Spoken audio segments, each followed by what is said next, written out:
Le, dik ħaniċ That's in the end. ħaniċ ħaġa issa. Number 31. Actually, wait, because he is the final boss. He is the final boss. Immaġina, ikunu daħlu 30 ruħ, għaddew ġiex minuti, u f'ta' waħda tara il-countdown. X'iżuppet jiġri men? U joħroġu number 31 u jirbaħ kollox. It can work.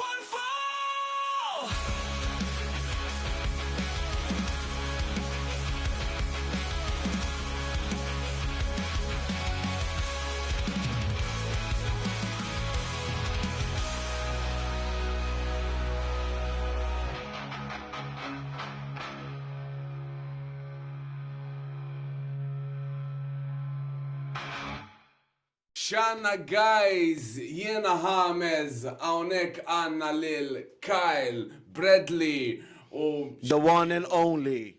Dawd. Mux importanti. Guys, merħba għal episodju ieħor ta' One Fall. One fall. Xet najdu? Kien għajdu għafdaqqa? Ne, t-għajdu. Kienet ħaġa sabiħa għadni għafdaqqa, Kyle. Illa ma nkun għaw. Dek naħżid. Vera, Bradley, sa' kemmi, għawat iġi. Naħseb inni a good 2 months for sure. Ma ninsawx il-Mike, Bradley. Naħseb inni xarħej zgur issa. I mean, kon busy. I mean, ma jafx jina u koll pala darts. I've been all over the world, ġiviri. You went to, the last time you were here, you were going to go to a championship tournament, right? Probably, I mean. And you were ranking top 10 in I have Europe. like 6 tournaments a year, so. All right. Very, And you're still ranking in the top 10? right now, I'm in the top 10, yes. I Nice, forgot the nice. exact ranking. In the last 2 years, I finished 8 and 9 Nice. out of like 58 people. So. It's good to have high ranks, man. Yeah. So good, so good. Unlike some people just better lose it than easy. the standard, losing the tag team titles. I mean, you have no idea what you're talking about. You know, you have no idea. because, Anyway, we're here for a reason, ladies and gentlemen. So let's just stick to that reason. So, Hamis, why are we here tonight? Kyle Isu, dak it-tifel. Jisom id-divorzjaw mu missieri, u nazel isa custody battle. Di. L-elementaza bini. I don't need it. Ejmi, Kyle. Nuħossibek. Jaħammur għankun naqa devil's advocate, ħammur għad-dawd. Għatmur għal-mad-dawd. Għetlu għandek nejlu xetan. Jana l-Bradley miej. Tag match issa. On my side. Tag match issa. Inħasrukom, Taħseb, Inħasrukom. taħseb. Ekku li wieġer mija jiena. Le, tajjarom. I'll just ram into them. Zik. Ferrovija, xum. Which has happened. Has happened before. Nitkraxxa f'xaħat accidentalment. Accidentalment. Burarak, apposta, għalli. Don't piss me off. Mela, nibdew guys. Aħjar, għaxed naqaw fl-resijiet u għadna 3 minuti manna dana. That's a different kind of podcast. Ejja. Guys, ġimma bot, Royal Rumble. Għanna ħafna ċistennew dis-sena. ħafna, dil-Rumble ħot mawx. Ilna ma jkonna Rumble bċet. Nitħabik Titħabija. Nitħabik Dinem ta' d-daħjien ġviri. Jenet ħan sajdja ma dawd, ġiviri, jien kontrik issa. Rejt. Għedin naqawis fiċina, ħna biex nkunu kontra xurxina. Daħlu maħna James, daħlu maħna. Ma tajjeb, tari kollok naq dibattiti u ek. Una diversity u koll. Na ignoranza ek fil-grupp ek importanti. Ignoranza. Stop talking about yourself like that. Let's just get to the show. Hey, Royal Rumble 2025. Ovvijament, iż-żewġ main events huma il-Rumble matches tan-nisa u kemm tal-irġiel. Ovvjament, hemm issa recently added a-tag team match bej DIY Mod System Machine Guns, MCMG. Għanna wkoll il-ladder match bej Cody Rhodes u Kevin Owens, which I think may be the match of the night. ħatkun high expectations għalija żgur, and I'm sure they're both gonna deliver. met nistenna 4 spots tal-imġienen, I mean, it's Cody Rhodes and Kevin Owens. I'm expecting interferences. By? Massive interference. It's too early to tell, but it all depends from what's going to happen Saturday main event as well. Based on the contract signing. Yeah, So, exactly. guys, basically, aħna l-lum is-sibt, so we're filming it on Saturday night, actually. Nistennew il-riżultati. Ħankunu nafu, well, għada. Però Saturday night's main event ħajkun hemm il-contract signing ta' bej Cody u Kevin. Ġifieri x'qed nistennew minna dik. Which will be sort of run by HBK. So whatever happens in that contract signing has big implications on the Rumble match, on the match at Royal Rumble.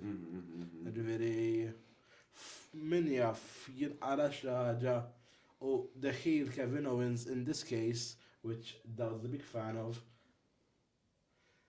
ends up doing something to HBK tonight, which in turn will put him in Cody's corner. By driver on Joe Maido. But that's a big risk. Yeah. Apart from that, but that's a big risk because Yeah. Damn. Ovvjament le. Very possible. Ovvjament That man has a le. family. Le. the only issue with that is that if they go with that direction, then you're heading to a Triple H versus Kevin Owens kind of match. Because Triple H and Triple H and HBK are best friends. Triple H ma nafx qalbu ma jistax kollu match. He can't fight him. Għalek, but if- le, ma naħsibx li Kevin ħajme xaġa HBK. lil-xwan. Li għed nistenna forsi jinnaf, li għed naħseb jena Kevin ħajmur fuq Cody, ovvjament. U kem nejda li għax ma tkellimx fuq jena unek, Kevin għandu raġun fil-feud. So nejdu kollox. Ġiviri, Kevin jgħamil xaġa l-Cody Tamel sens, u għandek il-show Mike jizisek ma jtizbet. bil-fors. Għabrux full cowboy hat u kollox. Full on HBK modu. Maħ interessanti li il-feud jien naqbel miegħek li tipo Kevin Owens tgħid għandu raġun. Għax għandu raġun bil-klim li qed jgħid, bil-paroli li qed jgħid tgħid għandu raġun, bl-azzjonijiet I mean qed jattakka n-nies from behind. Vera, ma overall. Below the belt. Come on, Randy Orton ilu barra fuq sena u ma nafx kemm. Do you risk putting him on shelf again forever, possibly? With that area, what a bit below the belt. Oh, he's being very manipulative. He's very, very smart. The character Kevin Owens is very, very, very smart. Jekk inħarsu fuq rol li għadda meta prova jikkonvinċi lil Sami Zayn. That's like biex imur miegħu, that's like tier 1 manipulation tactics, you know. Tipo jien minix irrabjat miegħek, aħna għadna ħbib, imma peress li għadna ħbib ħatejni, dak it-tip it's so U ma nsamux il-history bej Kevin Owens u Sami Zayn. mhux għalhekk. Il-fatt li he's going back to him for help. Oh jaf. Shows a weak spot għalijajn. A weak spot for who? For Kevin? Il-għala. Like, jekk għandek persona li ġbajt taqlalu u ikollok fuse miegħu.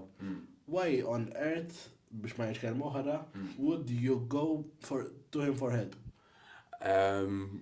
Who else is gonna help? I mean, keep in mind that they split because of the brand split, right?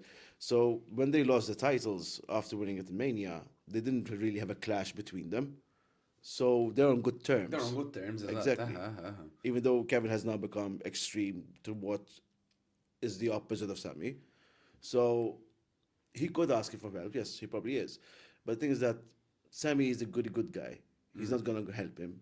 If he does get involved in the thing is, if Sami does get involved, Cody's going to suffer. If there'll be accidental, like the same thing happened to on Raw with Seth Rollins and Drew McIntyre. Expect those things. Le, tkun match interessanti żgur. Interferences. It's a Kif good qed card inti? ukoll, eh? It's a good card. Ġifieri, it's one of the best. Għanna wkoll il-match bej Gunter u Jey Uso li Dika l. banger, ġifieri. Aha. Speaking of bangers, għanna wkoll inġa kontent il-match bej Sheamus u Braun Breaker. Seamus u Braun. Ġifieri. Taħsbu li ħanaraw xi title changes il-lejla. Li ma naħsibx. La? Seamus ġest naħseb ħajbdaw jittizjaw u għalla jisiran biex forsi jisir fl-axar Grand Slam champion. Long time coming. Forsi għal-Mania. Probably. Mistra. Jenak naħseb insomma. Kieku xaġek ma memx għalfej jisek tistenna l-Mania, x'tant kemm ħajkun hemm affarijiet jiġru f'WrestleMania li you have a big moment there, you know. Le vera, mandek 2 nights u tittimla l-kard. U fl-axar mill-axar tkun kif jgħid Seamus na cringe di ma banger. Ma le, vera, ma. It would be. I mean, Braun Breaker ma taqtawx. Performer tal-bliħ. Performer tal-bliħ. Seamus, well, Seamus ilu hemmhekk minn meta jien nasib kont insomma le. 2007. 7 jekk, kelli 3 snin jiena. 7. Le, 7. Mhux main roster. Le, 7. Vera kien ECW, vera. ECW. Le, melux daqshekk ta'. Ma jien Fittex. 2010, 2011, naħseb kieku kelli naqta 2011. 2010 ma rebaħx it-titlu kien. U rebaħ it-titlu wara 6 xhur. Vera. U xi dak iż-żmien ta'. 2007 kien għadu fuq l-Indies, forsi xi FCW. Ma 2008, ma 2008. Le, laqqas ta'. 7 or 8. 10, 11. 2009. Na, illa. Fin-nofs. I did say 7 or 8, so mine is closest. 10, 11. Illa. Tidajx. Sorry. Jey Uso ħaqqu li jerbaħ it-titlu, men. Lajsi? Not yet. Il-world. Not yet. He's there, man. Not yet. Not yet. Jey Uso ħaqqu, he's there, man. He's over. Min hemm iktar over minnu. He's the crowd's choice. He's the people's champion. He brought back the buzzards. Yeah, he brought back the fireflies. The fireflies. Sorry. Le, man, ma ħadd over daqsu, min hawn over daqsu. Sammy. Le, laqqas. No. Le, madux daqsek. He lost his flame. Sente ilu Sami, like prime bloodline Sami Iva. Yes. Emissa ma naħsibx. Sel over Sami ma naħsibx li daqs Jey Uso ma nafx. Naf ħadd over iktar minn Jey. Min? Sina. Sina is Sina. Movja, Let's face it. retirement. Retirement tour. Childhood hero tiegħi. Like our truth. Like our truth. Eżatt, like our truth. But when we're saying over, like champion-wise, are we talking like Crowd reactions, like or- someone new, or someone has another title run? No one gets the reactions that Jay does. Sina. It's still, man. Okay, fine. I'll give you scene. Okay, Sina. So Sina ħerbaħ WWE or ħerbaħ? Cheap shot. Sina. Apparti li, in my opinion, il-content fil-championship run tiegħu kien flop. Ta' min? tal-Jey Uso. Ma tantx kien. Ma kienx da, kemm da, ma tawx ċans. Puntu. 3 weeks. Imma anzi, terġa' jien ħassejt illi meta kien joħroġ bħala Intercontinental Champion, ir-reactions kienu daqs kemm xejn żgħira iktar Minn Cody. louder than they are now. The problem was they gave him the title run at a really bad time because he was in a feud with the bloodline. It made sense for him to win it and lose it within 2-3 weeks, but it was bad time for him to be a champion. I agree. A filler champion. Dak iż minn. Ma for a champion, it makes no sense for Braun to lose it and then win it back within 2-3 weeks. Yes. And for that reason, I can understand why it doesn't make sense for him to win tonight. I think the big money match for WrestleMania is Gunter Cena. Sa kem, ħanaqbess naqra fin-nofs, rumor qawwija bħalissa d-dejja. Ovvjament nafu Joe Hendry, new TNA champion.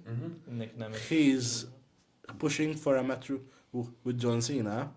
Joe Hendry? Yes. Because the rumor is that WrestleMania. no, the rumor is that with the new recent deal partnership they signed, the winner of the Rumble can also challenge the TNA champion. Ejja, naħseb hekk jagħmel. Dak daw jgħidu this is Matt Cardona's way of going back to WWE. Jien naħseb dan Nick Nemeth, Dolph Ziggler's way to get back. Issa waqqatitlu wkoll, so candidate tajjeb għal-Rumble. Ejja, vera. Let's be real, jien personalment ma narax with the current championship situation chance għal John Cena jieħu 17 title run. So switching to TNA might put him in the picture. No. The 17th world title cannot be the TNA. No, le, Cena jista' jieħu l-heavyweight too. Jien ġej dejjem kelli l-idea li he would be a great Mr. Money in the Bank. And he can win it like that down the line. Sana oħra, tan il-mod kif marketjawa Money in the Bank, kważi ħafna mill-fans ħasbu li jisbċerba. Mux hekk. Tan fatti kien il-main face on the poster na hija. Jidir li, bil-nuċċali, ma li dik kienet Money in the Bank. Taraħam. Jien Money in the Bank, kien għamżu Money in the Bank, il-Carmelo Hayes nixtieq iżomma.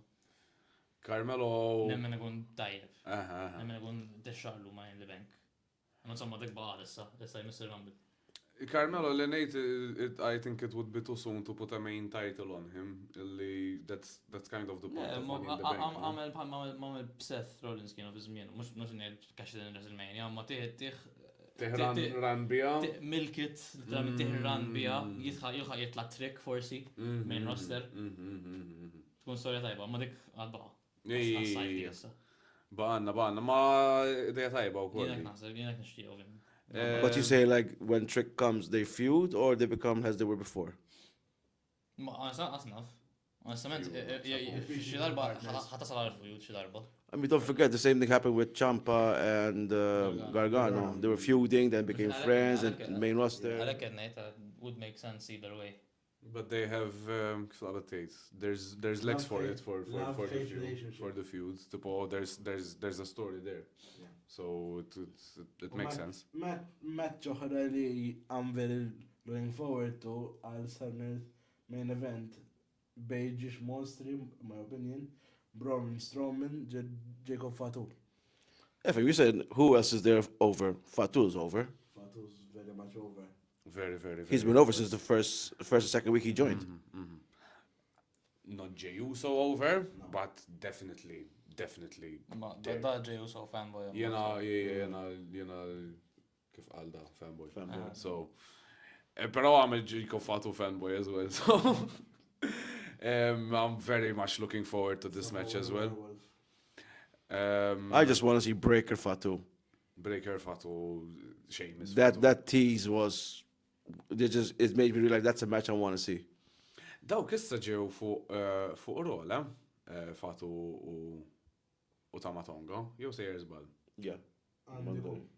So il-mid-card ta' Raw, man, it's just like banger after banger after banger. Literalment, man, Sheamus, Braun Breaker, Kaiser, Fatu, Braun Strowman, kien hemm żmien kien hemm Ivar tiftakar kien hemm daw it-tip ta' dak qed intek team issa, reġa' xi Eric. Morta, Ilja Dragunov, sorry. Ilja Dragunov. Kont insemmiħ għar-Rumble imma. Kont insemmiħ għar-Rumble Return. Mista ngħidilha. Għax dak ACL f'Settembru ma kien hemm rapport ħarġ xi tliet ġimgħat. ACL f'Settembru. Kellu ACL f'Settembru. House show. He's training for. Issa daħal training normali.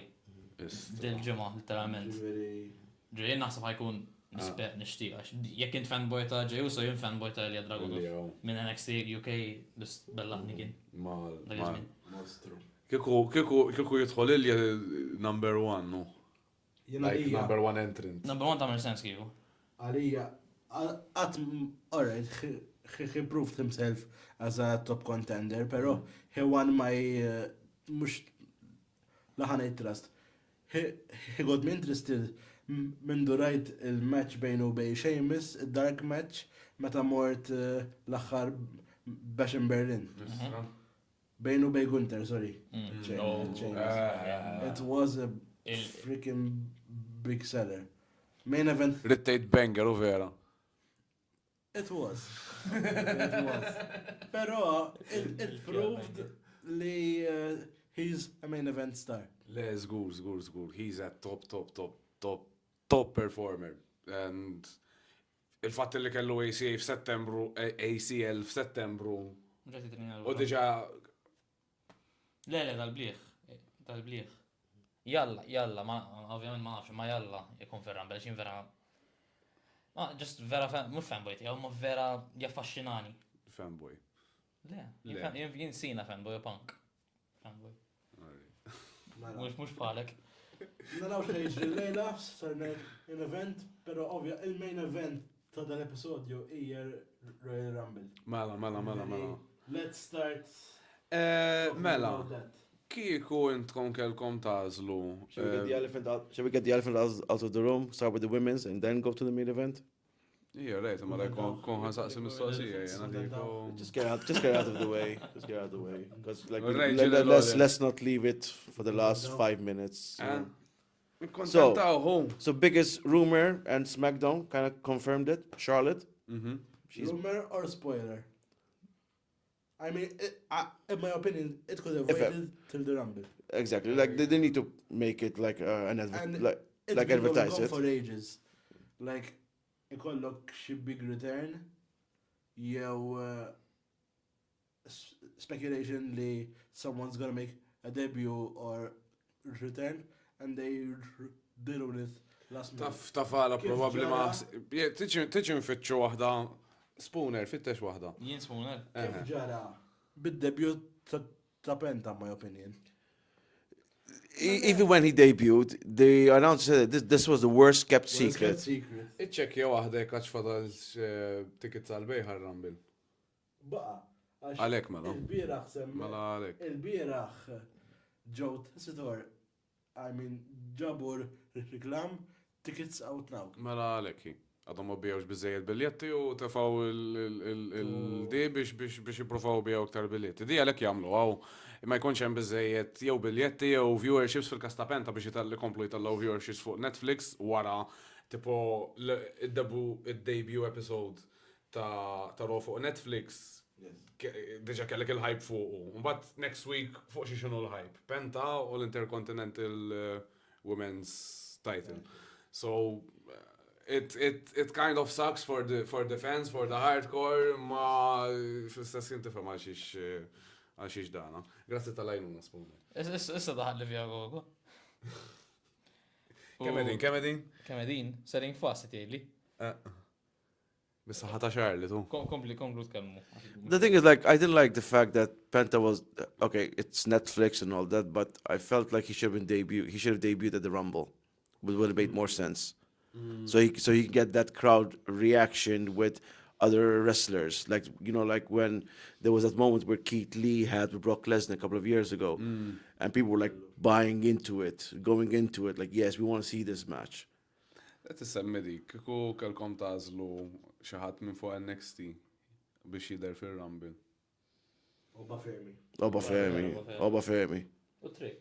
U Trick. Trick, I can see him, but Oba Fermi. Oba Fermi, Jacob Fatu. Yes. I want to see that first and foremost. Second, I don't think he should enter the Rumble, because if he comes there just as a filler, just to be tossed off, it just eliminates the fact that he's already a big. Jien naħseb. Did you say he's going to go in as a filler just to be tossed off? Yes. Because most of the NXT guys, whenever they go in, they're just fillers. Lejn ġasat neħdu doppju sens qed nitħaw waħdi għaw snibla. But you lack sex. That's your problem. Now the thing is that.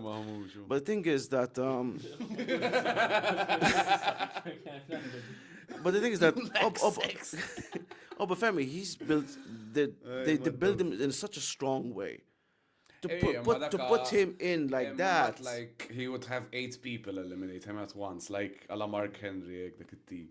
But still, That makes him look strong as hell, man. No, I mean, it's like saying if you're trying to eliminate Braun Strowman, that I can understand because Braun Strowman is bigger than Obafemi. It's like saying if you're trying to get rid of Big Show, still big, the show boy. Him, they try to get rid of not because he's strong. Because he's Paul White. Paulo, all right. They try to get rid of him not because he's strong. He's just big. End of story. He's not strong. I mean, Oh, yeah, 8 people to remove him because he's fat. Who? Mark Henry, he's strong. I'm talking about big boys. I'm talking about big boys here, okay? His Viscera was still alive. May he rest in peace. And now you need 10 people to toss him out. It's not because he's strong. He's just fat. He's still strong. Well, if you have all that girt on you, of course you're going to be strong. But he's still strong, appunto. Hey, but Obafemi should not be treated like that. He shouldn't be a filler. Obafemi should be like lose the title. Yeah, għandi feeling l-ħajkun.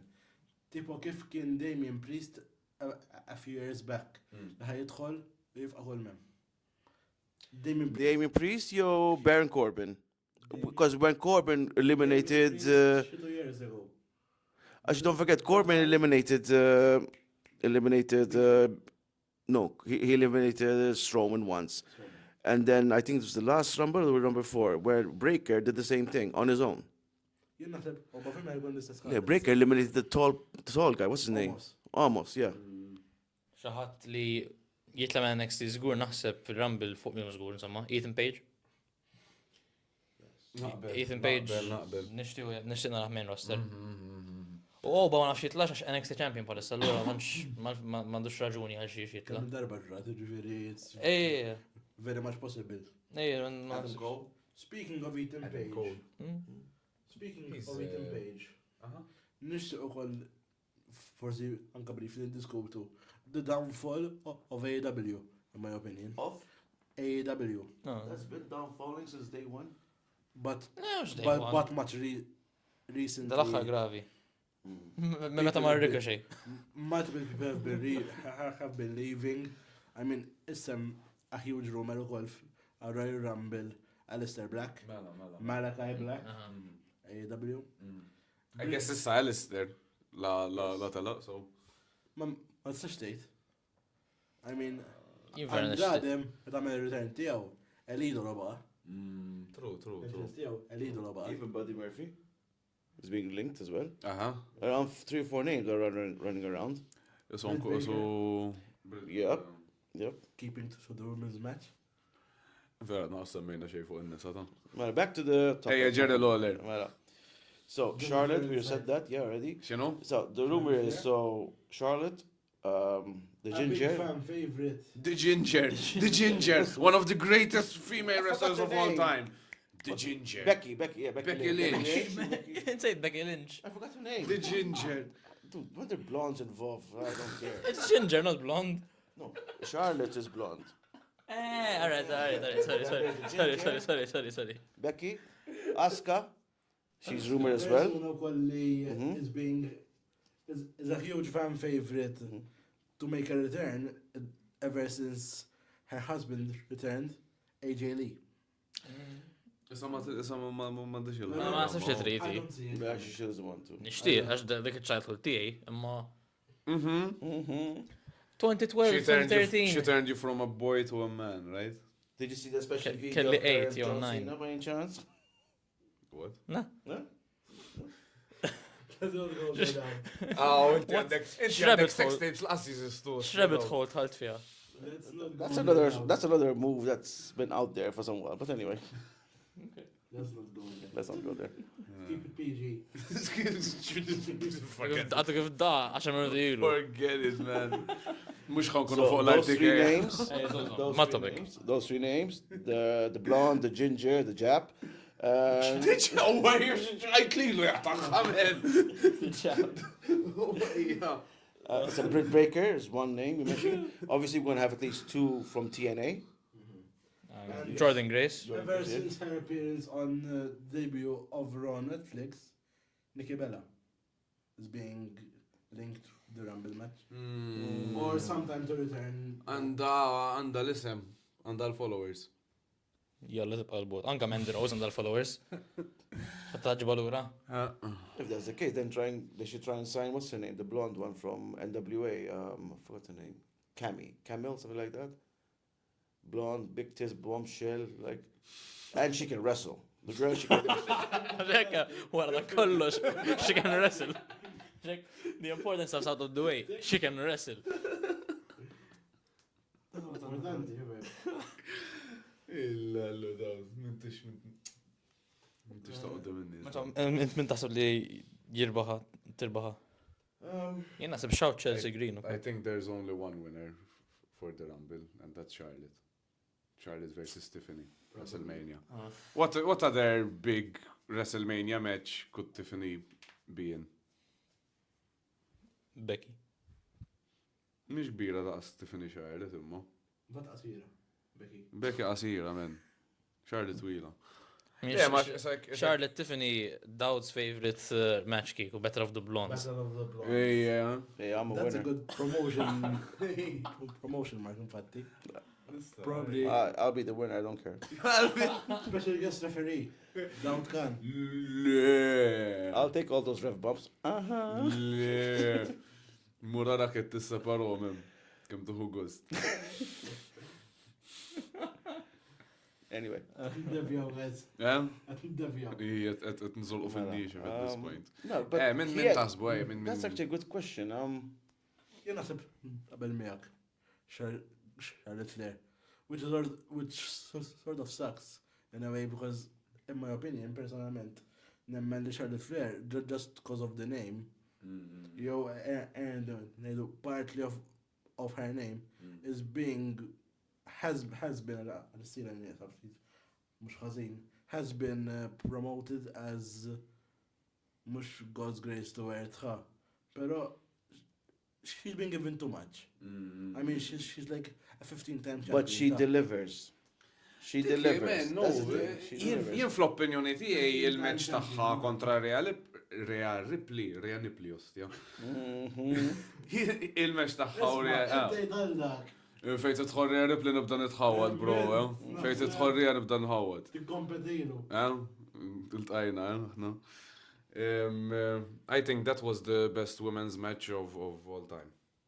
All time. Women's match of all time. Which one? Charlotte versus Rhea. Which one? Ta' Mania. Which one? They fought twice. COVID and post-COVID. Le, mux COVID. Wara COVID. Issa, l-ħar darba li ġildu. 36? Issa, jien fil-met minn ixtajja, bro. 39. Ejja, spoon. Kont sejn ċaħġa, jien naħseb Nia Jax xawt għal-Rumble. Jien nishtiq Bailey mejn li musir baħa sentejn fila Bailey zgur. Le, Nia Jax interessanti. Jien naħseb Nia Jax jiku. My pick. Le? Ma taġbokx. No. Għalek. Kif l-story. Sa' kem ma tamilx xi swerv qawwija u tmur għal Rhea Ripley. Sure you did that? Palissa ekka tifjudja, ula? Skont xejn lejla. Nia is If she loses, which probably she will, jien nemmen li if she wins, għalija tmur. But we also have to keep in mind Elimination Chamber. That's another swerve. Can change a lot. Il-fatt li diġa she's fighting Rhea for the title, jisek. I mean, kem rajna matches bej Liv Morgan u Rhea Ripley. Ma like, do Not we want much. to watch Nia Jax versus Rhea Ripley like 3 times? What? Biex għettit. No, I just answered his question. Like, how many times have you seen Liv Morgan versus Rhea Ripley? Not much. Not much. Anyway, Let's talk about wrestling though. we are. Ajma. So, inti min t-nomina pala your Rumble winner. The problem is they need new blood. Okay, we're having repetitive champions over and over again, and the same fights over and over again. So we need something fresh. So Tiffany, okay. Ma nisawx NXT. Roxanne Perez, per esempio, li is a huge contender. Yes, yes. Julia. Jew Stephanie. I can't really comment about Julia. Bjanda, supposta, ra. I didn't even know about her till she No. joined, until she debuted. Alright. I didn't follow women's wrestling in New Japan as much, as much, so I can't really comment. But following here at NXT, you know, she's doing alright.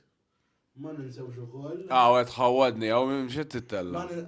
Nsejt l-isem. Pero ma ninsewx ukoll the stint that Lash Legend had on SmackDown, which Aliyah she proved herself of being a contender, Who? a future contender. Lash Legend, the dark one. Ah, yeah. LMNH. Ah, my homegirl. Yeah. Ġibu għaj rispet. Jistħoqlu l-rispet minn jisimma. Oh, yeah. Chocolate flavor, man. It's all good, man. It's all good. She proves herself of being a contender, in my opinion. But it's too soon for her. Stephanie Vaquero ukoll. It's too soon for her because she just started coming up to the main roster, so it's too soon But for her. shit was, you know, Like what's it, like BFAB, the same thing. yeah. They're like on and off. Like they need to extend more time in NXT. That's the thing. BFAB, I think they just see her as more of a manager. But she had a couple of matches recently on SmackDown. Ġili kolla, ma She can just... hang in there, really. Maybe that's an option down the line. Naħseb imma... Ara, the obvious answer is Charlotte Flair. Le, pala winna leħe, naħseb... Then there's Becky Lynch as well, guys. Don't forget. She'll be a surprise entrance. Naja? Naya. Final Four. Min tasbajkom? Naya, Charlotte. Becky? Becky, confirmed imma. It's a big rumor going around. Mr. Poco? Ma mill-axħar interview li għamel Seth Rollins fuq Chris Van Vliet għal tipo ma tantx likely. Ma nafx xa posta I għalek. mean, Ma nafx. Ma ninsewx l-Alexa Bliss, eh? Le, Alexa Bliss rajt xi ħaġa li... There's contractual not issues anytime right now. soon. Contractual issues. She won't show up. Uh, Even if she did, they won't give a final four. So kieku dawk it-tlieta u forsi xi ħadd ta' dużaj like to push them a bit.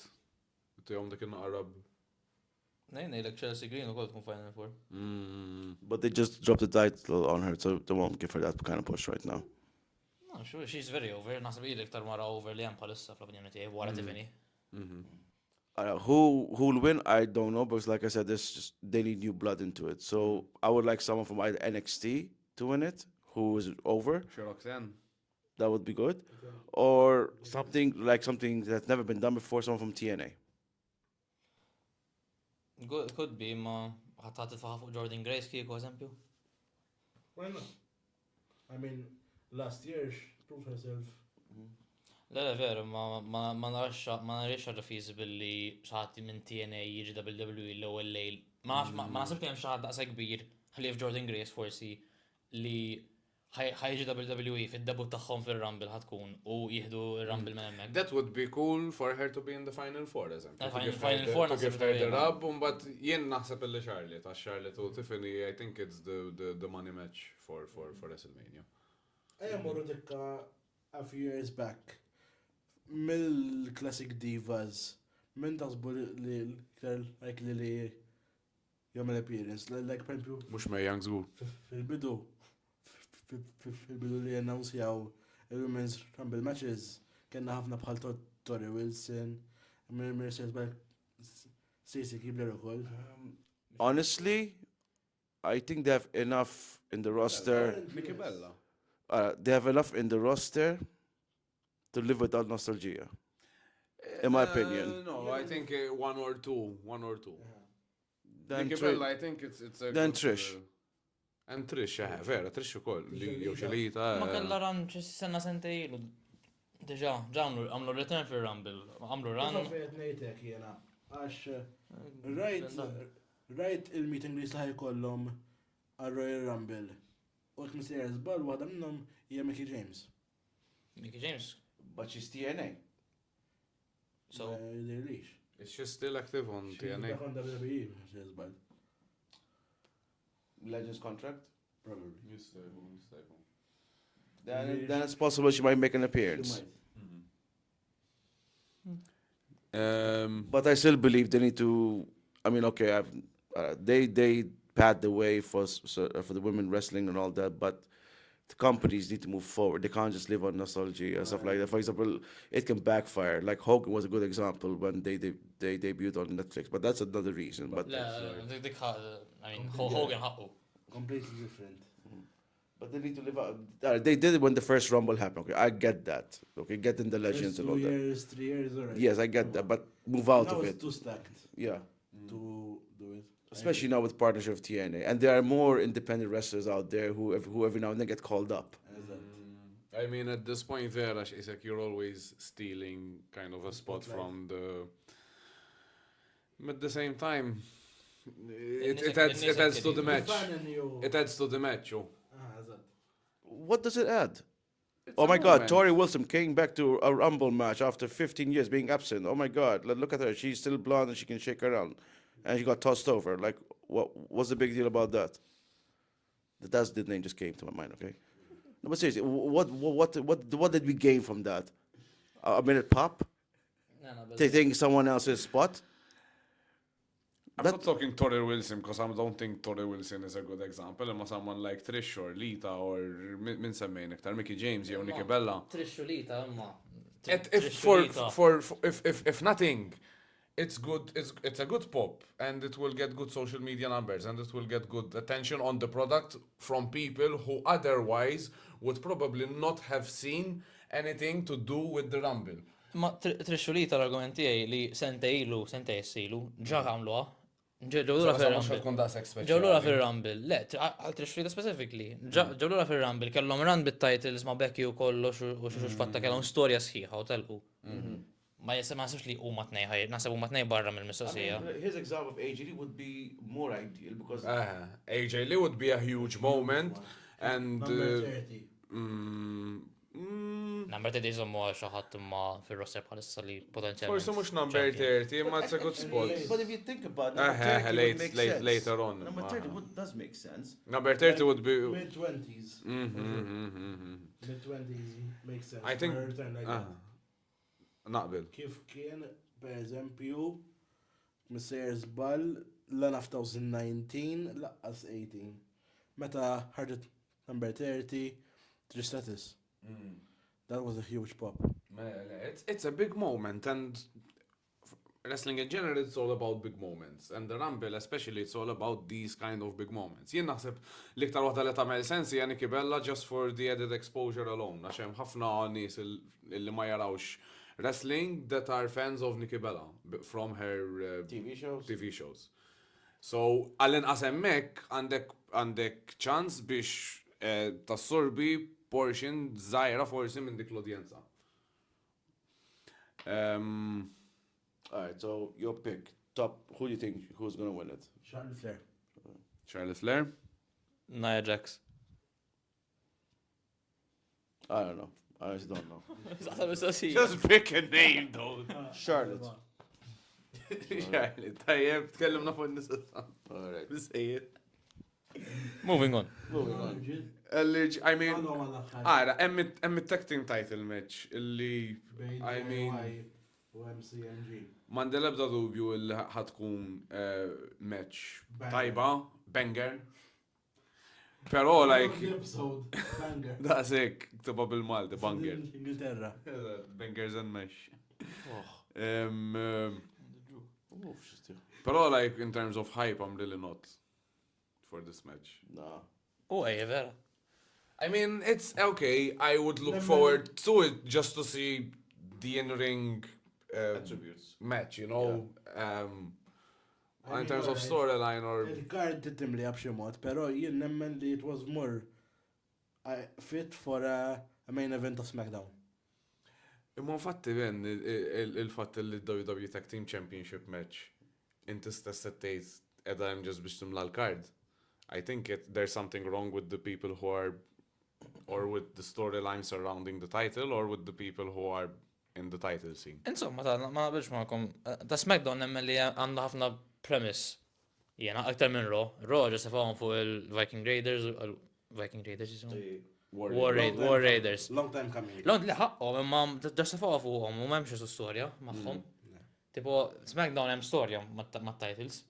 U MCMG specialment Jien ġas fan kbir tagħhom minn żmien TNA. U biex narawhom fil-main, mhux main event, biex narawhom fil-Rumble scene u hekk jien DIY jiġbulni ħafna speċjalment Gargano, fan kbir tiegħu. So I'm quite looking forward to it. Bħala match żgur ħad tkun tajba bħala match. Għax daw ġustimijiet huma literalment kważi tag team royalty in terms of all wrestling, mhux just WWE. So nemmen li mhux just fil-redin, nemmen li ħad tkun match tajba. But I don't see it as a Rumble match. I see it more of a Mania match. Naqbel miegħek jien li Mania match di. Dream Mania match għalija. Eżatt. But I think like it's the road to WrestleMania right now. So I think the outcome will be the champions will retain, because at the Rumble, at the Mania itself, we're gonna have at least like last year, four-way with the leather match. I think that would make sense. Yeah. Il-ħardi jiġu lura jerġgħu. Oh God, no. God, no. Tal-WrestleMania fejn New Day kienu host. Return. 33 dik kienet. 33. When they returned, top match. It was a huge moment. Pero I think it's the wrestling business has passed them by. And their current CNA champions. TNA, possibli ħafna, u kellu l-interview ma' Chris Van Vliet, għalu li mux xi ħaġa li qed jeskludu. They want to do it. Li veri ma nafx. I don't know, I'm not convinced. I'm a big fan. Zaħira, għalleċ, jinkollu, you know, imma...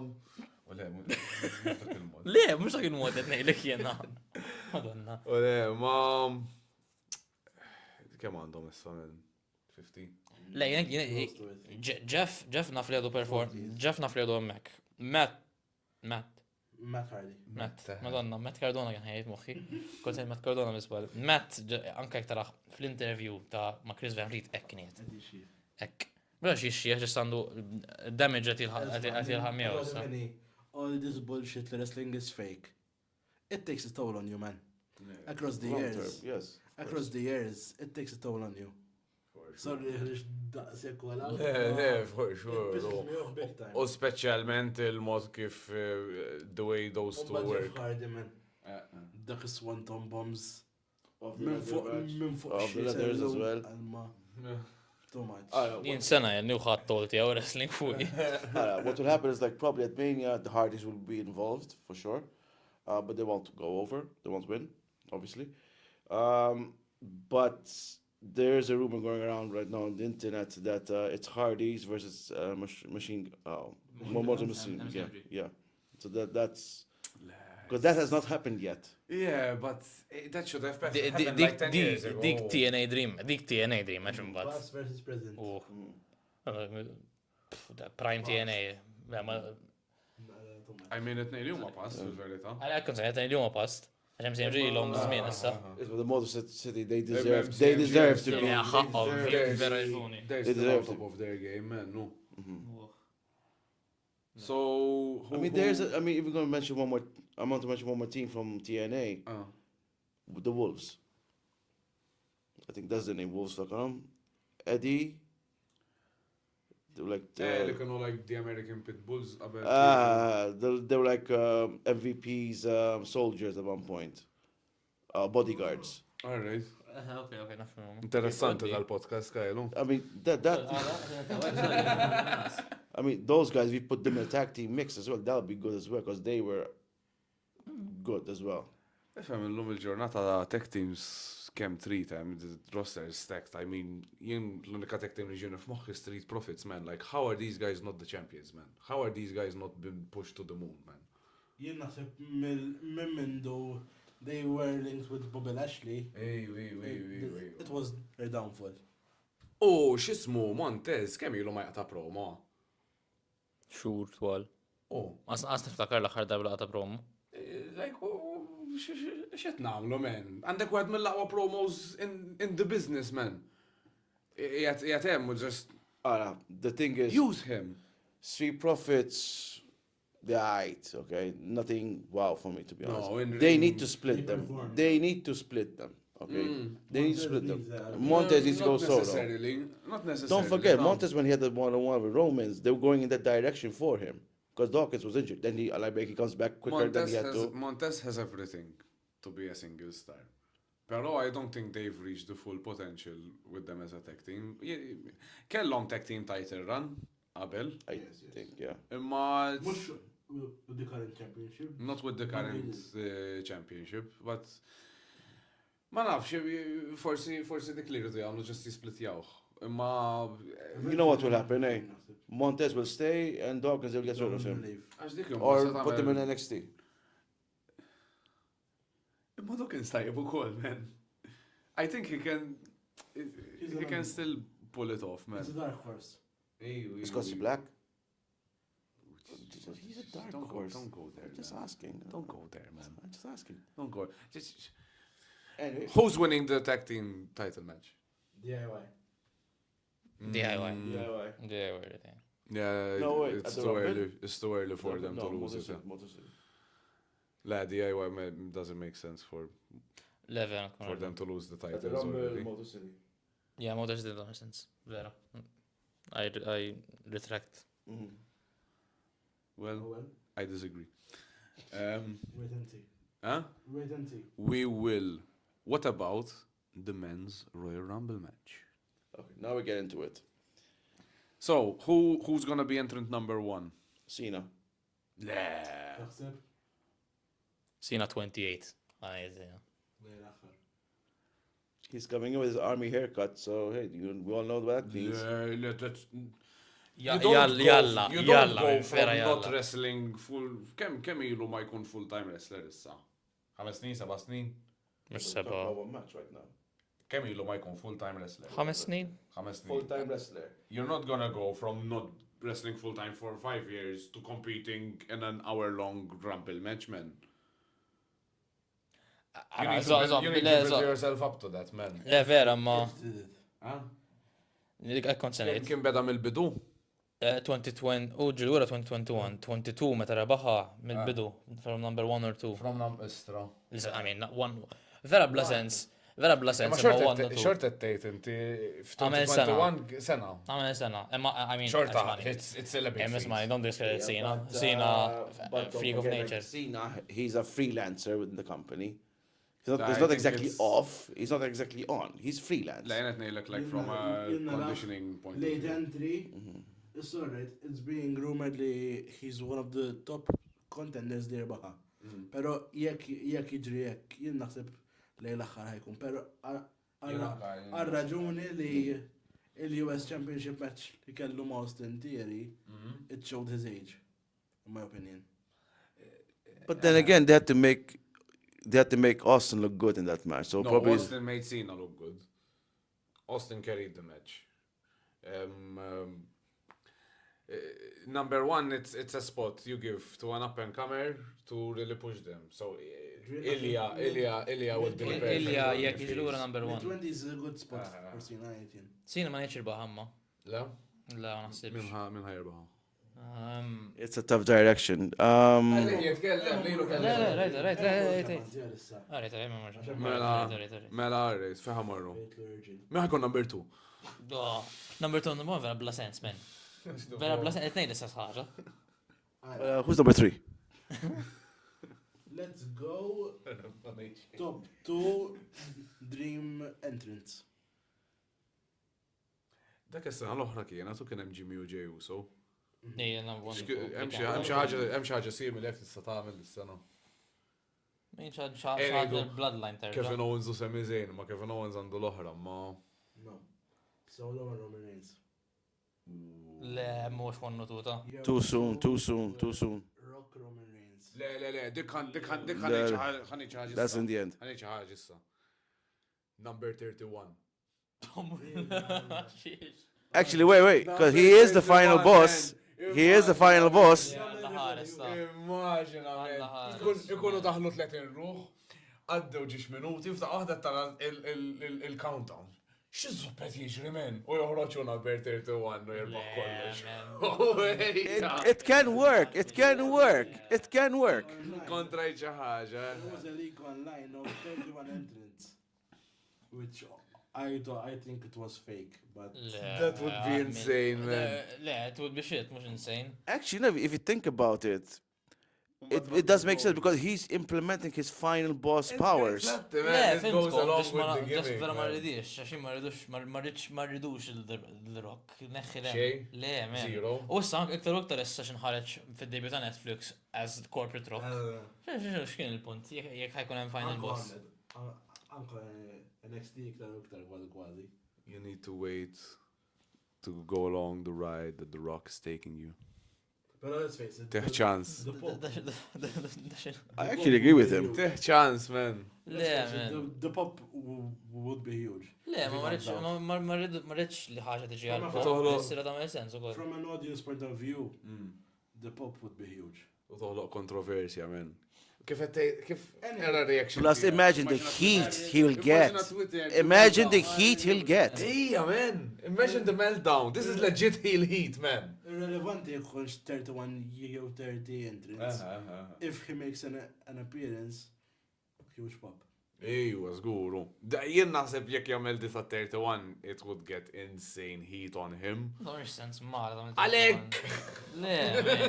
U da dina mux heat dan.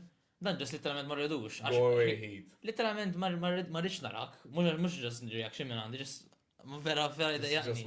Just xej. Vera ma rridx narak. And the Rumble, corporate rock, here for it. Vera jġobni. Final boss, le. Tindaħalx. Xin id-different. Now, keep in mind, guys, that the whole issue road to Cody's path of victory started from February onwards. Lili vera, s-san l-oħra rajt, s-san l-oħra rajt. It was interessanti, immissa għalija he's on his course. Għalija issa he's on his course. Le, mux Netflix, minn ġenerali, just he's on his course issa. Ma jew just jinsra. Yeah, tfadal ħafna, man. We still haven't seen Rock v Cody. We still haven't seen Rock versus Roman. We still haven't seen Rock versus Punk. That's another, thing that they can really revisit. Do we need another Rock Punk? We don't need it.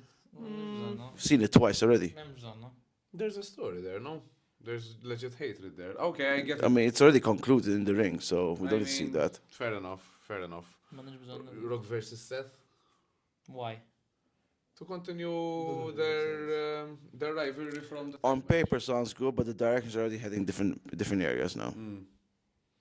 Jina sab rock ma jamilx sens in ġenerali.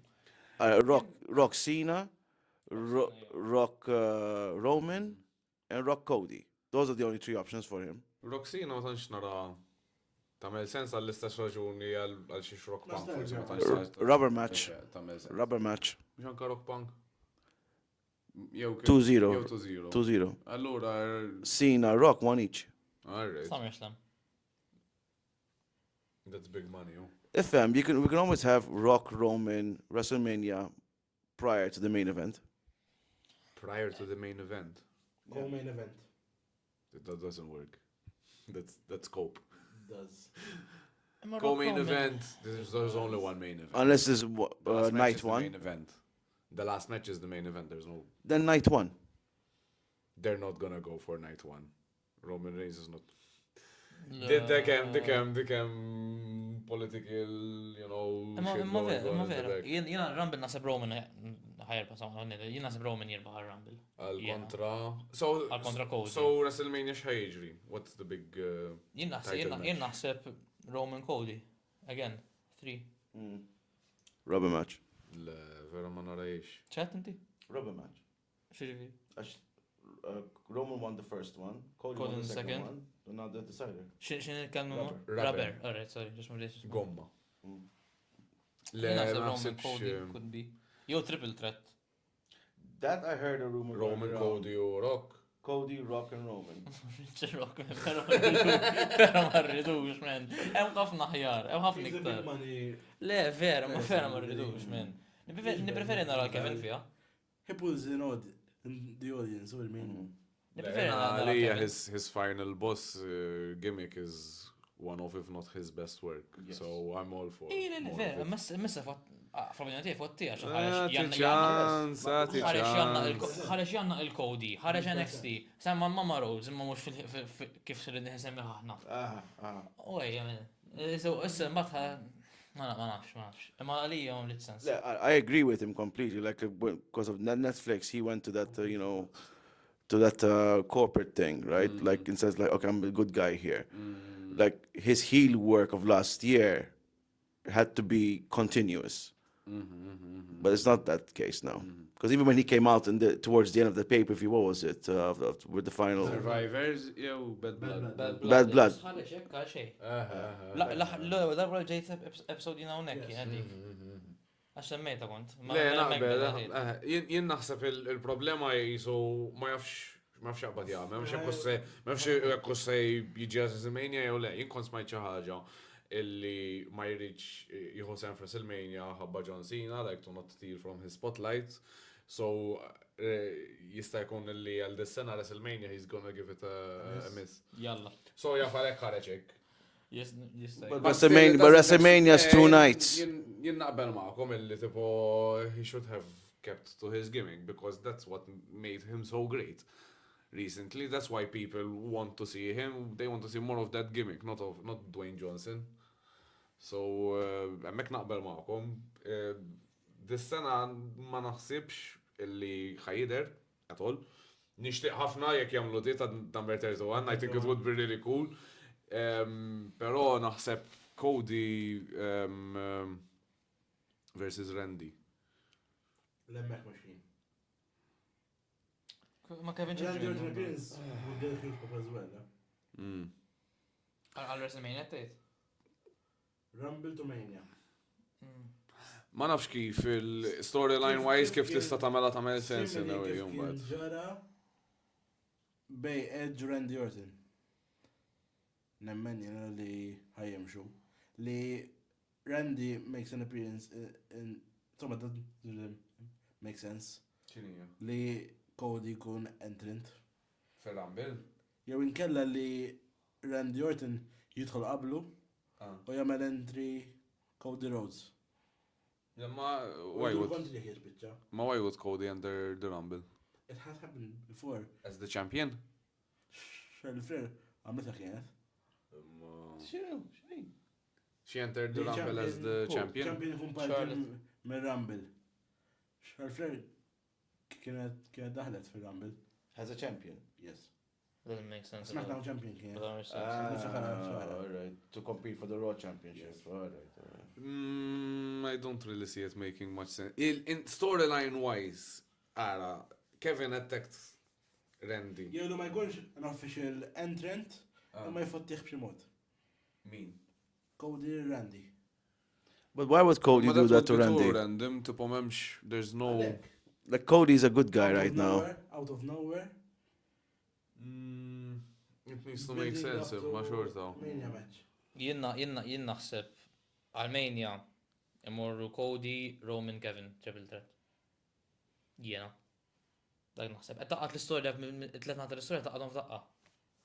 Cody, Roman u Kevin. I never thought of that. Jien, triple threats WrestleMania tal-bliħ. Tinvolvi l-semi tgħid tagħmilha four-way. Le, semi għalfejn jidħol fija.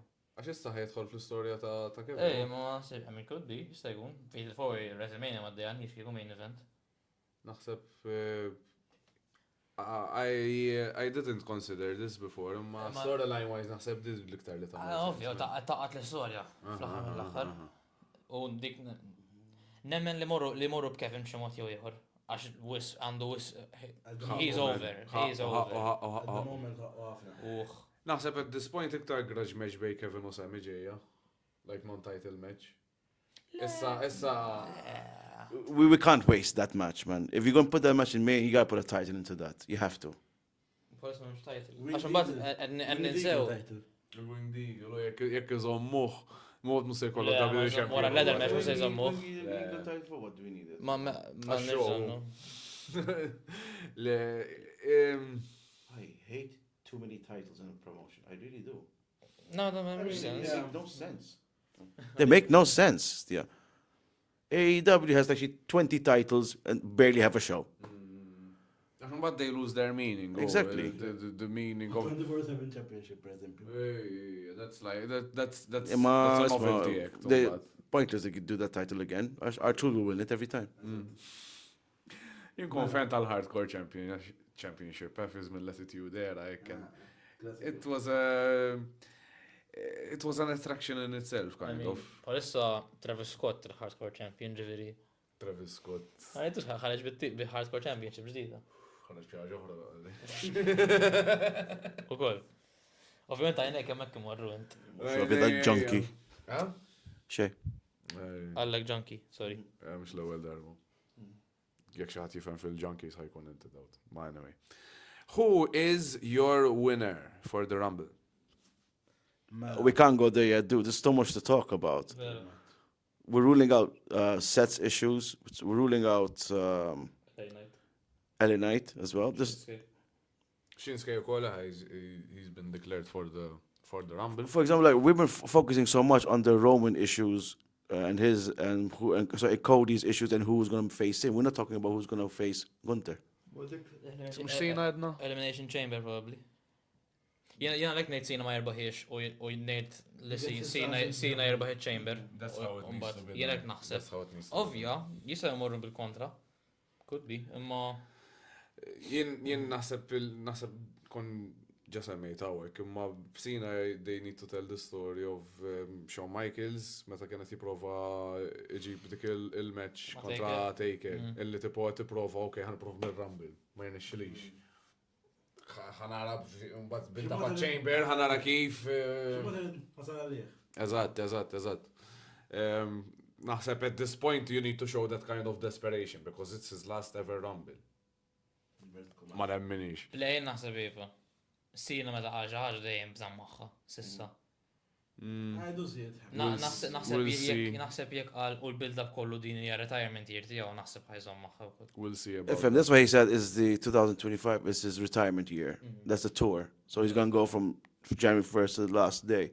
I think he's going to go all out this year and do what he's got to do because he doesn't want to continue anymore. Which makes sense. We'll see about that. I'm longing for an announcement li jkollna European pay-per-view, Għax I would love to see John Cena live. Ħajkun hawn żgur dawn. Yeah, there is. Dak għajdumu biex jannawnsjawhom. I mean, Usually 2 months after another event that's already happening. Ministerius Ball Bash in Berlin was announced sometime in October.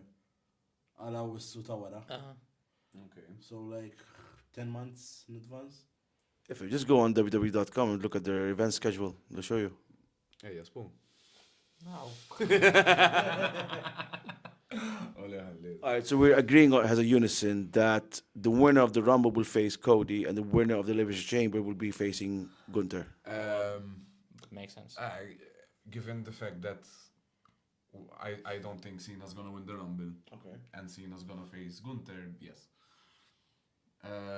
Min ħajrbaħ il-Rumble? Too many factors. There's Punk, there's Rollins. So issa tnejdu minn ħajġilat kontra Cody. So ngħidu WrestleMania, xejkun hemm fuq WrestleMania, għalija Punk, Seth u Drew triple threat. Ma naħsibx. I think it needs to happen. Ma naħsibx. Il-għala. Naħseb li CM Punk Drew McIntyre is a close chapter. Yeah, that's a close chapter, yeah. So taħseb Punk u Seth Punk u Seth. u Drew se jagħmel. Jirbaħ il-Rumble. Għal kontra Cody? Potentially.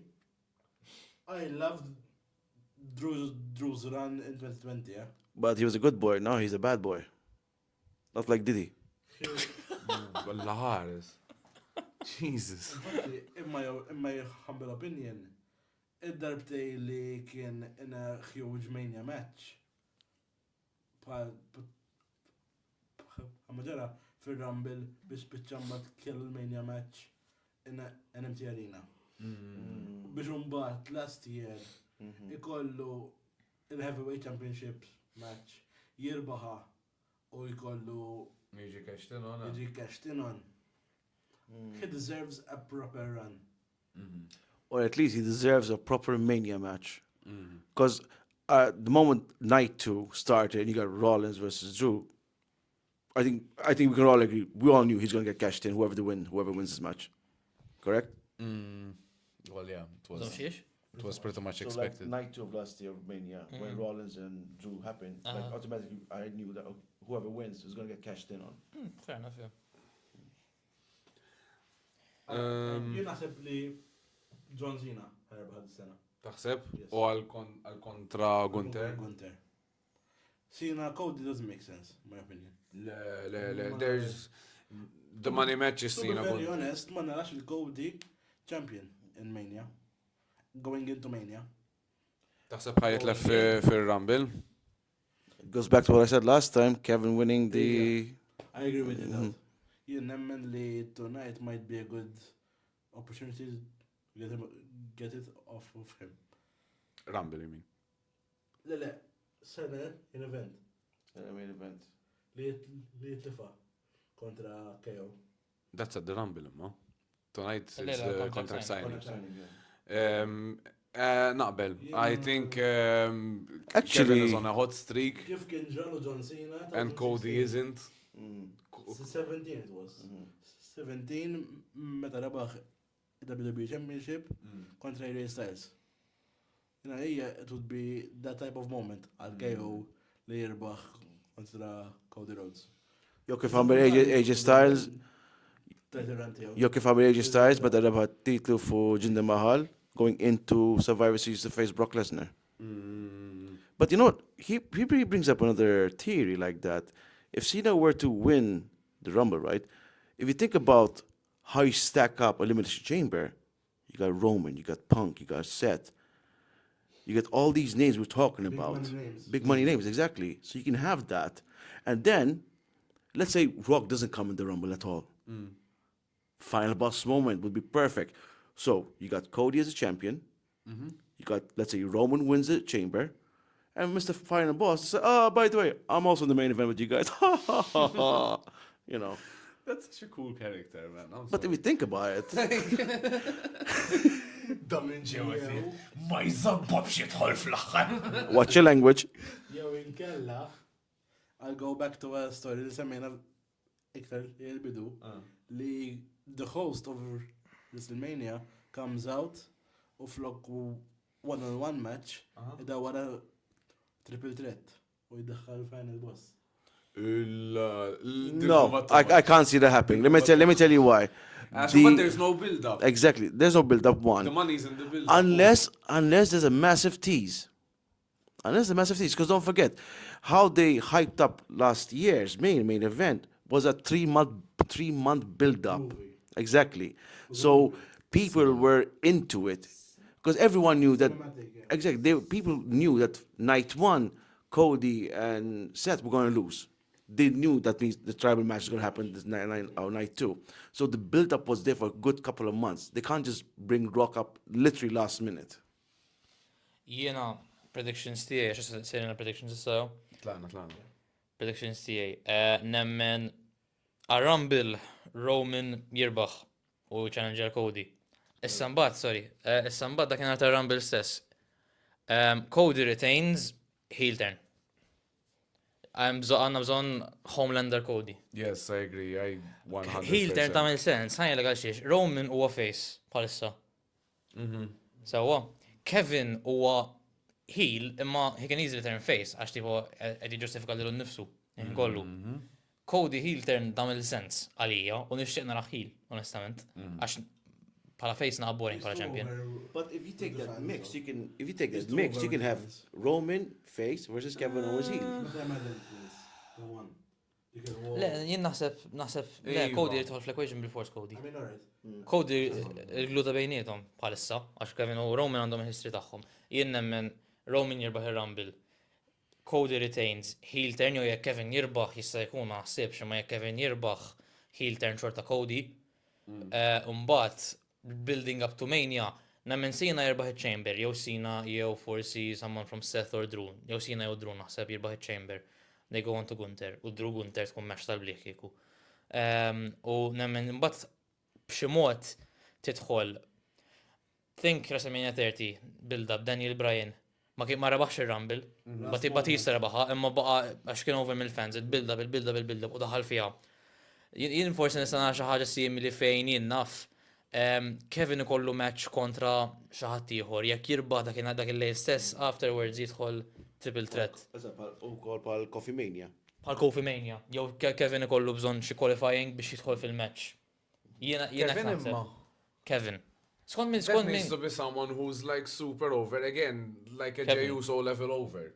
As a baby face. Le, That the Jey- crowd, mux għetnejlek illi ħatamela bġi, pero I don't think it would work with Kevin at this point. But Kevin is a massive heel, man. Appuntu. So obviously, if you let's say you match him up with Roman, But the way that it worked with Brian because he was a massively over babyface.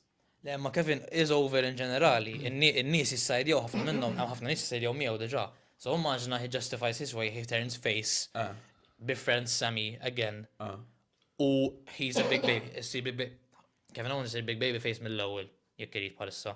He's that over. Emma, if Roman is a babyface, Kevin can't be a babyface. Għalfejla. Because Kevin's biggest grudge is against Roman at the end of the day. U Cody u qed ngħidli huma. Dakol, imma dak għandu kontra Cody, għax għandu kontra Roman. Yeah, it can go both ways il-verità, imma jien nemmen b'xi mod jew ieħor tidħol triple threat match din. U vera nistija, onestament. Le, naħseb vera tagħmel sens triple threat. Jina- Tgħid inti, he's tied into the story. Għalhekk hu, jien nemmen ħaxa għad parla ħafna, jien nemmen Roman jirbaħa, Chamber mbagħad ħankellem fuq Chamber Cena jew Drew.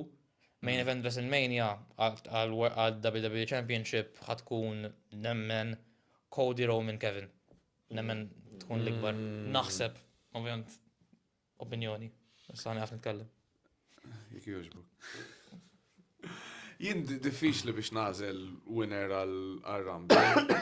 So biex jirbaħa Roman. Biex jirbaħa Roman, so... No, friend. he's only won it once, correct? Yes. 2015. So Meta ħareġ The Rock miegħu. I mean, storyline wise tamel sens, għax jisek di sena jisar li redemption arc ta' Roman. Issa vera, okay, had 2 matches, what? Big redemption. So I guess it would make sense for him to be in the main event again of WrestleMania. Nejdu kollox Roman, jekk mhux main event mania fejn ħadd tfgħu.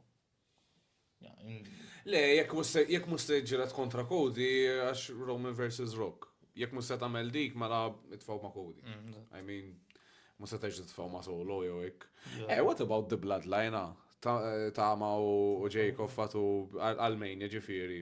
Kontra l-Usos, tag team match. Edu predictions ta' għal-bejt jena u... Mela, Event predictions. Mela. Cena Rumble winner. Għal kontra Gunther, that's a done deal. Personalment nemmen li Kevin Owens ħajrbaħ championship kontra Cody Rhodes, which will in their build up to a KO Sami Mania match. I like that. I would love to see that. Xi stipulation tal-bliħ, like Main eventing WrestleMania. anything goes match. Oh, Heel Kevin Owens. huh? Keep it in your pants. Yeah, I know, but the thing is that no, the thing is like if you have you guys seen their matches from Gorilla or from ROH? Guys, they weren't. Dak mhux semmi żejn kien.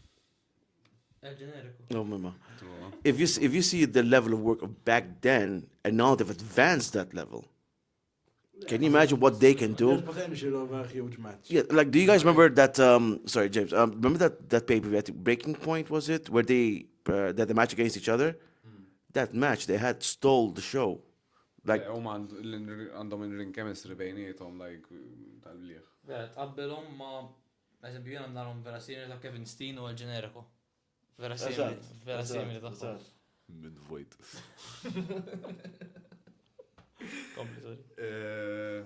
Mela, Cody loses the title, KO Sami, main event of night 1, nemmen, u night 2 main event tkun Gunther u Cena. U Roman se jagħmel. Roman night 2 بالforce. Roman might be, alright, mela, let's switch. Rock versus Roman, jien nemmen li... Taħseb ħajamlu għad is-sena? Yes. SummerSlam. That's a SummerSlam match. No. I think it's next year. Ara, 40. Issa xedin 41 jew 41. 41, so għal 42. Cena, Gunther might be a co-main event of night 2. There's no such thing as a co-main event, bro. With Rock and Roman as the actual... Last match. There's only one main event. Main event, għax it will still show, alright, but Lema? Rock Roman. That's gonna happen, but I think that's a SummerSlam match. No, I think that needs like a year-long build-up or something like that. Let's see. Let's see. Year-long qed ngħidlek, Alright. you know, jitfaċċaw f'Lulju, mbagħad jerġgħu jitfaċċaw f'Awwissu, mbagħad jerġgħu jiġu għal Settembru. All right. So in your mind, you're saying it's Cena to win against Gunther at Mania. all right. So Cena to win the Rumble. Yes. Okay, you. I genuinely don't have a one, but let's go with Roman. Okay. Let's go with your Roman, with your plan.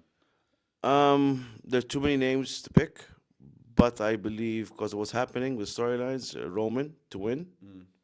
But a random name just out there, R-Truth.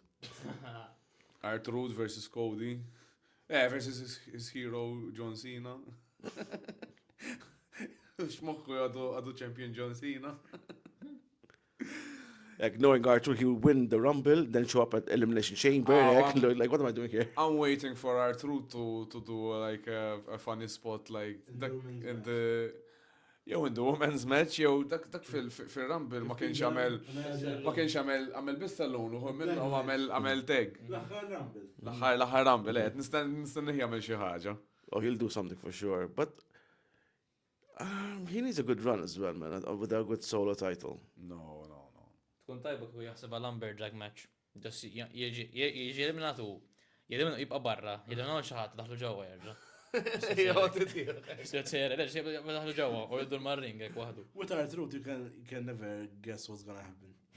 He's too unpredictable. I mean, he had his WrestleMania moment. He had it already. Big time. Last year. Big time. But we'll see him in the Rumble for sure. Xi ħaġa oħra? Oh, if he comes as number 30, man, I'm gonna go to Fitz. Mean Truth. Yeah. Triple H era, brother. Good booking. Number 30 qed nistenna xi big moment like enough. Someone make a return or a debut? Put it out there, Joe Hendry. Ma jien naħseb return ħabba l waqqa titlu nerġa' ngħidu ġajta fil-bidu Dolph Ziggler bajn Nick Nemeth. Jien naħseb dik tkun return tajba. All right, so let's take the equation. Who do we believe current wrestler from TNA can potentially win and do that cross-promotional match? Win what? Win the Rumble? Yes. No way. No. Let's just speak hypothetically. Hypothetically. Not even hypothetically. Imma għan-nisa għadna li possibbli. Imma mhux għall-irġiel. Cross-promotion wise, nemmen li jirbaħ John Cena kon Joe Hendry. And he'll go for the 17 title. No way. I mean, he would be classified as world champion. No way, man. Leta. Your reaction is proof enough. It would be unexpected, but it would be good. So why don't we just go a bit more local? John Cena wins the Rumble and challenges Opifemi. Jon kalla John Cena jirbaħ ir-Rumble u X'qed ngħidu NXT. Kalla John Cena jirbaħ ir-Rumble u jiċċallenġa Kyle Brooks. Nittiet ngħidu hekk, l-istess ħaġa ngħidu. Forsi hu l-Mystery Challenger issa għal-dana. Yeah, but then again, I mean, you're not signed to either promotion, so I don't see that. All right. Just getting it there because mine was a joke as well. Sorry. Le ara, ma nasibx li tieni. No, but the thing is, like, there's speculation about this happening. It's a possibility. We know that the thing is like, okay, I don't think Joe Hendry versus Cena.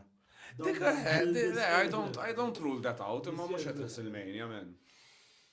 SummerSlam? Oh, le, laqqas jien qed ngħid xi one of these filler pay-per-views, xi payback jew dawn l-affarijiet. It's not. One in the bank in Scotland, maybe. That would be xi ħaġa. Is that happening in Scotland?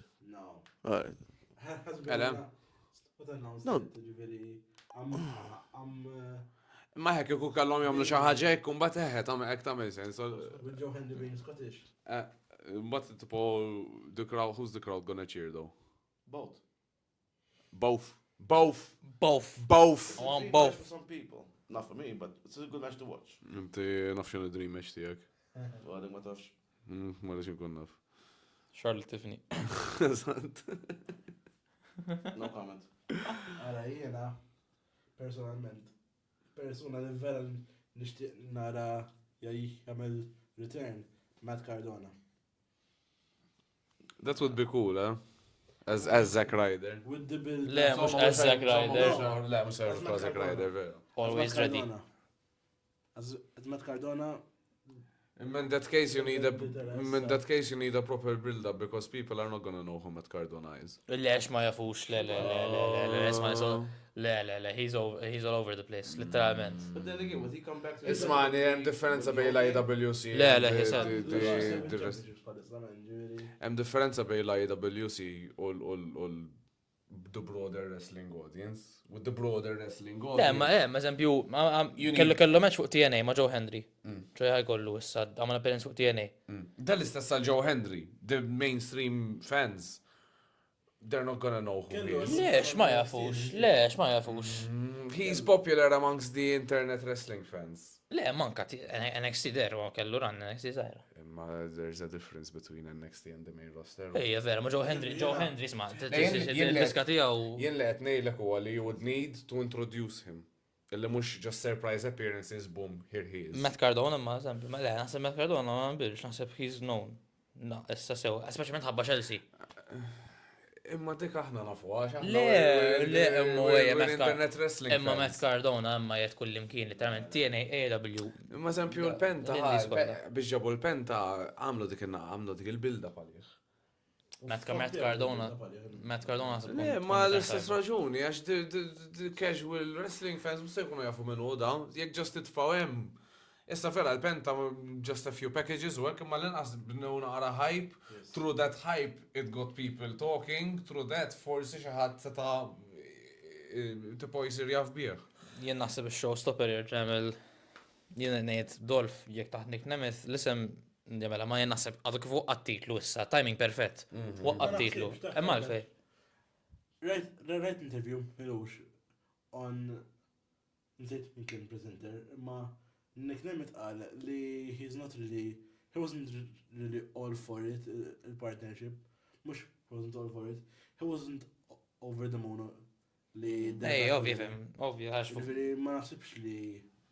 Pero semma Rumble matches, ġifiri...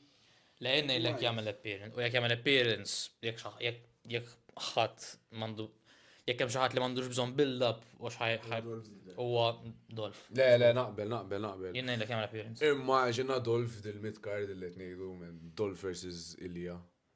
Dolph versus Shinsuke, l-US Championship. Dolph versus Shinsuke. Nah. Dolph versus Braun. I've seen Dolph for so many years. How many times was he ever mid-table, man? Imagine seeing Dolph selling for Braun Breaker, man.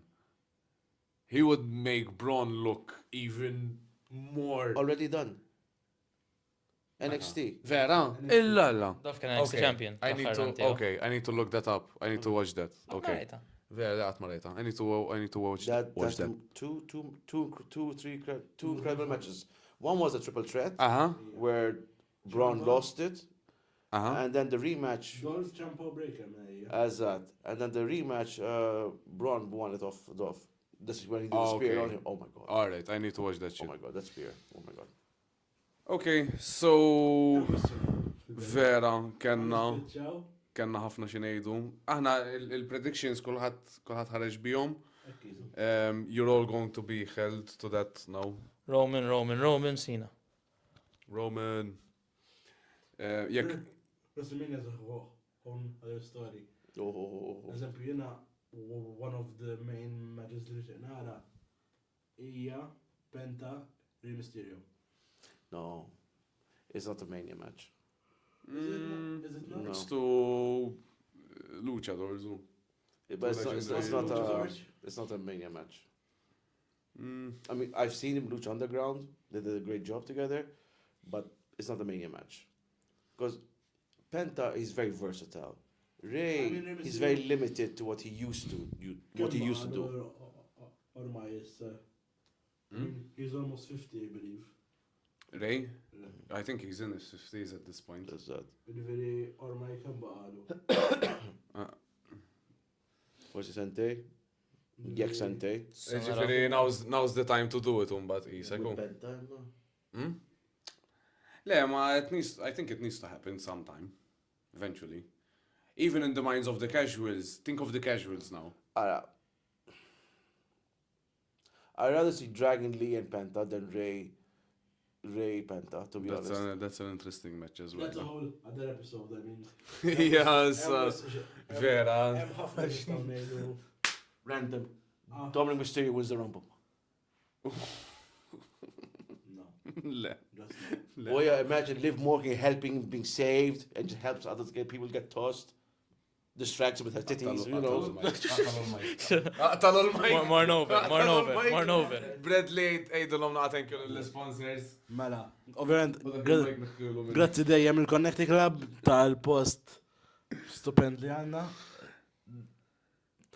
Proset kbira wkoll u grazzi mill-qalb lil-Burgers Inc. li huwa il-main Jena lem, essa. main sponsor tagħna. Thank you Burgers Inc. support. Guys, dan kien one fall. Naraw il-Royal Rumble. Grazzi l-Ford Fitness. Ford Għalli sponsor Fitness. dawna u koll, ma ninsawx Ma ninsewx ukoll il-giveaway. Il-giveaway għadna Guys, nistennew. jekk għadkom ma kommentajtux min huwa il-dream match tagħkom għal John Cena għal WrestleMania li jmiss, morru fil-post tagħna u kommentawna. You want a giveaway? Easy. Earn it. Win it. So, easy. First one to predict who wins the Rumble gets the giveaway. Comment. I can comment myself. Answer. Give an answer. The first one to get it correct, you get it. Tibdilx regoli dawt. Il-post ħareġ. Il-post ħareġ. Give it to me. Who wins the Rumble gets the giveaway. Endu l-verità. Endu l-verità. Għandek bżonna. Ow, shots fired, bro, Shots fired. Ġifiri, Kommenti? Don't be jelly. guys, aħna t-tim ta' one fall, narawkom darbohra.